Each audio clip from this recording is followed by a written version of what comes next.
নির্বাচন তোমার বিরুদ্ধে অপপ্রচার ছিল। নির্বাচনে হারার পরে সাংবাদিক সম্মেলন লাগাইয়া অপর প্রার্থীর পক্ষ থেকে মিষ্টি খাওয়াইতে পারে। আমরা সাংবাদিক মিষ্টি খাওয়াইছি আমার পরিচিত দেখে, তো বলছি খান খান আপনারা খান। এইটা ব্রিটেনেও আজ পর্যন্ত হয়নি, ব্রিটেনেও হয়নি। আর দলের কাছে ক্লিয়ার হয়ে জনাব শামীম সাহেব, আপনি ব্রিটেনের সাথে আপনার তুলনা করলেন, কোথায় আমতলা আর কোথায় গাবতলা।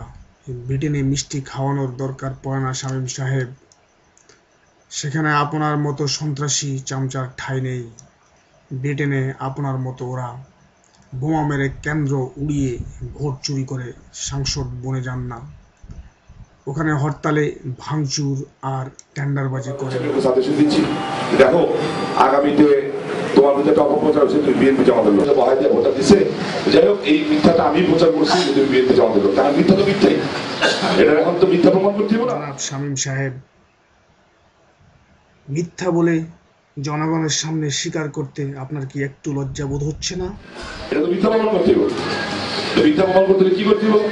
জামাত বিএনপির আন্দোলন আসতেছে সামনে, হ্যাঁ এই তো ঈদের পরে আমি কইছি আমারে জাপান এই আগামী 3-4 মাস আমার ছোট বোন আইভি তার লোকজন নিয়ে, হ্যাঁ যারা আসি তার সাথে একটু জামাত বিএনপির মোকাবেলা, আমরা তো গেছি এমনি গেছি এমনি বিএনপি একটু মোকাবেলা করলে যেটা ভালোই হোক। তো জামাত বিএনপিকে মোকাবেলা করতে হবে মানে লাঠিসোঁটা নিয়ে ভাঙচুর এবং মারামারি করা, সেটা একজন এক্স সাংসদের মুখে মানায় না। আর যাই হোক মিস্টার শামীম সাহেব, আমরা যা বলি মুখ দিয়া তা করার চেষ্টা করি। আমরা যেটা বলেছি এবং আমরা বলেছি শান্তিপূর্ণ নির্বাচন হবে। ওরা বলেছিল নারায়ণগঞ্জ সন্ত্রাসীদের আখড়া। একদিকে বিএনপি জামাত, বিএনপি গতবার সিদ্ধিরগঞ্জ যদি মুজিবুর রহমান হিসাব ঠিক থাকে 32,000% না, উনি দেখেই বলছেন, হিসাব করে দেখে বলছেন। বিএনপি গতবার এই সিটি কর্পোরেশন এলাকায় ভোট পেয়েছিল 1,11,835টা ভোট। ভোট তো দুটা বাড়ানোর কথা, গ্যাস নাই, পানি নেই, বিদ্যুৎ নাই, তাই না? ভোট দুটা বাড়ার কথা, এই ভোটটা গেছে বই। ভোট তো বলছে 70%। আর ইভিএম এলাকায় যেটা দেখলাম ওখানে ভোট পড়ছে 80, 85, 90%। হ্যাঁ, এমন এমন জায়গা আছে, কেন হয়েছে কি হয়েছে আমি জানি না। তো ওদের আমরা প্রশ্ন তুলবো না, যারা প্রশ্ন তুলবো তারা তুলবে, এটা আমাদের কাজ না। আমরা সরকারি দল করি, আমাদের কাজ হলো নির্বাচন সুষ্ঠু করা দরকার ছিল, সুষ্ঠু করে দিয়েছি। আমাদের মনে পড়ে এ নিয়ে শামীম সাহেব নির্বাচনের ঠিক পরের দিন প্রশ্ন তুলেছেন। এখন উপরের নির্দেশে তিনি চুপ হয়ে গেছেন। সরকারি দলের হলে প্রশ্ন তোলা যাবে না, বিরোধী দলে থাকলে প্রশ্ন তোলা যাবে। এটা হলো একটা অগণতান্ত্রিক কথা, এটা হলো একটা। জনাব শামীম সাহেব, আপনি একজন গাধার মতো কথা বলছেন। আইভি যেহেতু একজন ক্লিন ইমেজের প্রার্থী, সেহেতু বিএনপি জামাতের ভোট তার পক্ষে গিয়েছে। এটা তো একটা ঝামেলা হয় নাই, একটা ধাক্কাধাক্কি হয় নাই, নারায়ণগঞ্জবাসী সম্মানিত হয়েছে, এটাই আমাদের জয়। আর নেত্রী কসমান্না বলতেছি, উনি বলছেন আমাকে যে আমি কারোর কাছে এত কৃতজ্ঞ হইনি জীবনে, যেটুকু কৃতজ্ঞ তুমি গতকাল আমাকে বলছো। আইবির সামনে বলছে যে তুমি যে ধৈর্য দেখাইছো, আমি জানি তুমি 10 মিনিটের মধ্যে সব সেন্টার দখল করতে পারতা, তুমি ইলেকশন বন্ধ করতে পারতা।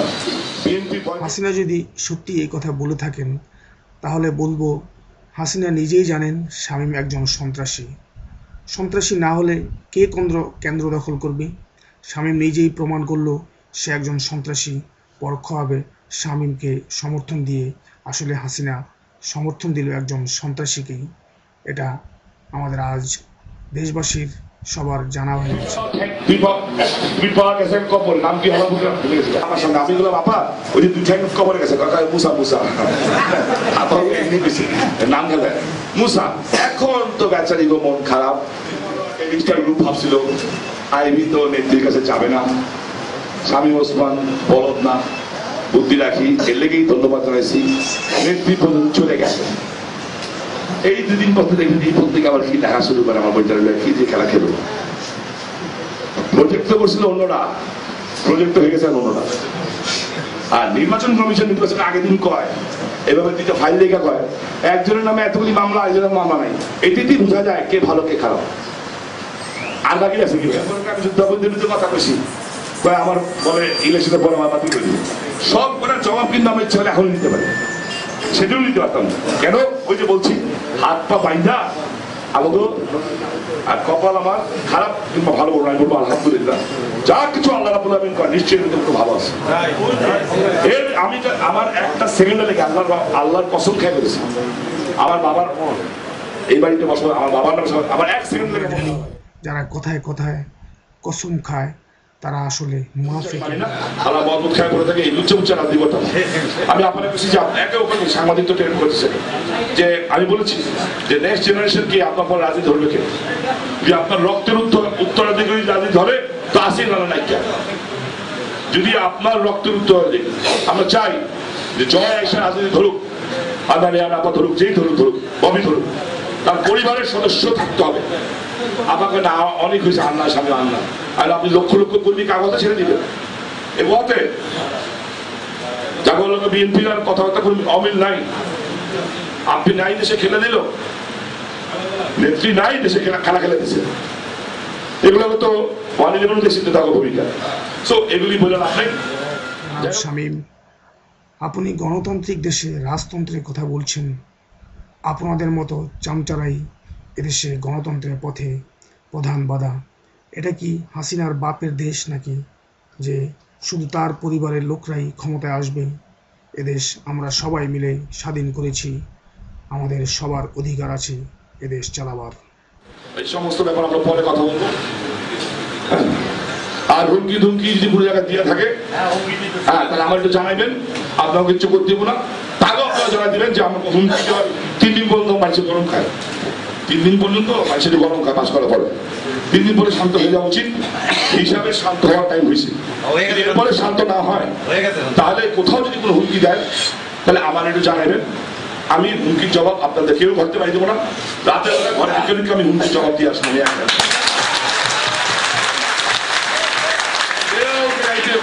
আমি প্রতিটা বাইক পাইছি হুমকি দিয়ে জবাব দেবো যে ভাই হুমকি দিচ্ছিস কিনে দিচ্ছিস, ওইটা আমি খুব ভালো পারি, ওটা আমি ভালো পারি, পাঞ্জাবি না বদলাই জিন্সের প্যান্ট পরতে। আর যদি আমরা ঠিকে দিয়ে যাই তারপরে কিন্তু শহরে কেউ থাকবো না, তাই থাকবো না, ও দেখুন আমরা পরেরটা পরে। শামীম সাহেব নিজ মুখেই স্বীকার করলেন তিনি একজন সন্ত্রাসী এবং তিনি এই কাজে খুবই পারদর্শী। এরপরও কি আপনারা বলবেন শামীম ওসমান একজন সন্ত্রাসী নন? আমরা আওয়ামী লীগ করি, এখানে যারা আছে সব আওয়ামী লীগ করি, কোনো ভাড়া করা করি না। কিন্তু জামাত বিএনপি আর বামপন্থী না, কিন্তু সাচ্চা আওয়ামী লীগ। ক্ষমতায় শেখ হাসিনা আছে, ক্ষমতায় কিন্তু খালেদা জিয়া একটা, আমার দল আছে, ক্ষমতায় দল আছে, বলতে হারাম সবকিছু উল্টায় যেই মন্ত্রীর ক্ষমতা দেখা ভূমতি শুধু পড়ে যাবে। শামীম সাহেব নিজ মুখে স্বীকার করলেন তিনি একজন সন্ত্রাসী এবং তিনি শুধু সন্ত্রাসী নন, তিনি এই কাজে খুব পারদর্শী। আমাদের ভাবতে লাগে ওনার মতো একজন সন্ত্রাসী নির্বাচিত হয়ে সাংসদ হয়ে উনি আমাদের পবিত্র সংসদে গিয়েছিলেন।